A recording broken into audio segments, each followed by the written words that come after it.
Достар, сәлем! Бүгін сіздерге өте оңай, тез және дәмді болып шығатын пирог рецептін ұсынамын. Бұл пирог қолжетімді өнімдерден және миксерсіз өте оңай дайындалады. Ең алдымен таза ыдысқа 2 жұмыртқаны жарамыз. Кейін қант, шым тұз, 1 грамм ванилин немесе 1 шай қасық ваниль қантын қосу керек.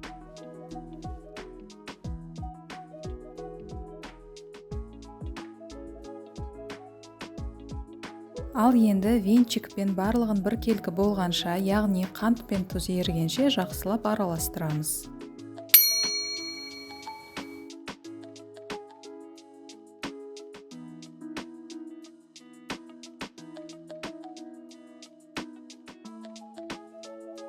Араластырып болғаннан кейін жылы сүт пен сұйық май құйып, тағы бір араластыру қажет.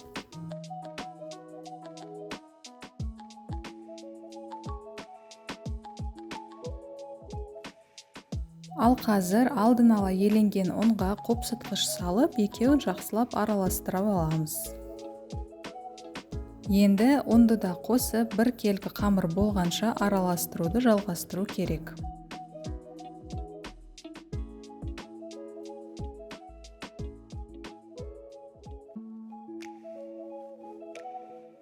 Мінекей қамыр осындай қою болып шығады. Ең соңында тазаланып жуылған жидектерді қосамыз. Мен таңқурай қолдандым. Сіздер өз қалауларыңызша басқа кез келген жидектерді қоссаңыздар болады. Мінекей достар, осылай жидектер езіліп кетпес үшін оларды лопаткамен асықпай ақырын ғана араластырғанымыз абзал.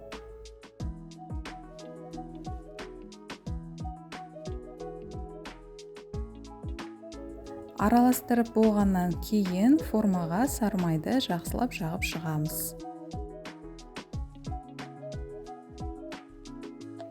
Ал енді қамырды формаға құйып, оның бетін міндетті түрде тегістеп аламыз.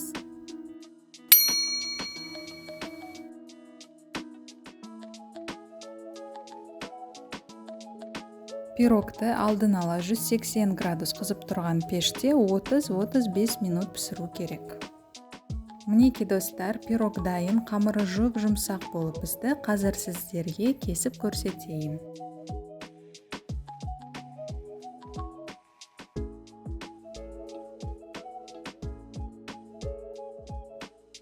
Өте дәмді, керемет пирог. Міндетті түрде пісіріп, өзіңізді және жақындарыңызды қуантыңыздар. Рецепт ұнаған болса, лайк басып, комментарий қалдыра кетіңіздер.